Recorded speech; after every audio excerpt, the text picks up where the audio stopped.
देखो बच्चों, laws of motion से रिलेटेड किसी भी क्वेश्चन के लिए हम क्या करते हैं, हम बनाते हैं फ्री बॉडी डायग्राम इसका, है ना, फ्री बॉडी डायग्राम।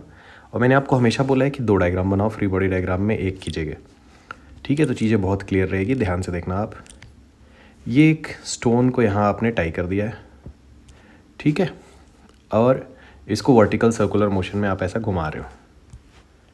तो लोएस्ट पोजीशन है सपोज़ ये, और यहाँ पे इसका वेट एक एक्ट करेगा और क्या क्या फोर्सेस एक्ट करेंगे, ऊपर एक्ट करेगा टेंशन। अब ये दोनों मिलके इसको क्या प्रोवाइड कर रहे हैं, मास इनटू एक्सेलरेशन। ठीक है, तो उसका डायग्राम हमेशा आप राइट साइड में अलग से बनाया करो, तो चीज़ें ज़्यादा क्लियर रहेगी आपको। मास इनटू एक्सेलरेशन बनाओगे तो इसको एक्सेलरेशन कौन सी डायरेक्शन में मिल रहा है, ऊपर। ठीक है, कौन सा एक्सेलरेशन है वो, सेंट्रीपिटल एक्सेलरेशन।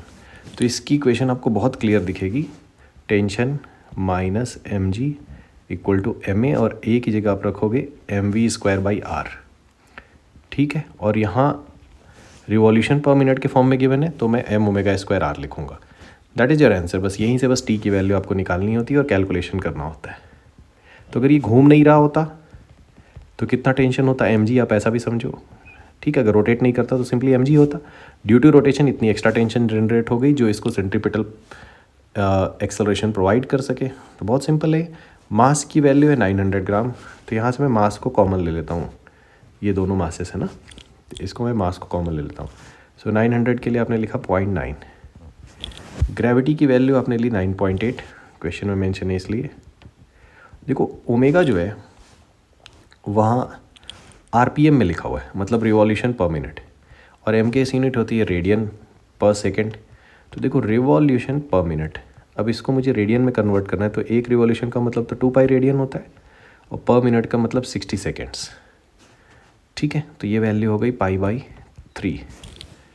यहाँ पे मैं रख दूँगा π/3 ओमेगा का इसका होल स्क्वायर, और जो लेंथ ऑफ द स्ट्रिंग है वही रेडियस है, which is given to be 1 metre. Now इसने खुद बोला है कि इसको आप ले लो पाई के स्क्वायर को ग्रेविटी के इक्वल, 9.8 के इक्वल। तो ये 9.8 है और ये 9.8 डिवाइडेड बाई 9 हो जाएगा। पाई के स्क्वायर को मैंने ग्रेविटी ले लिया।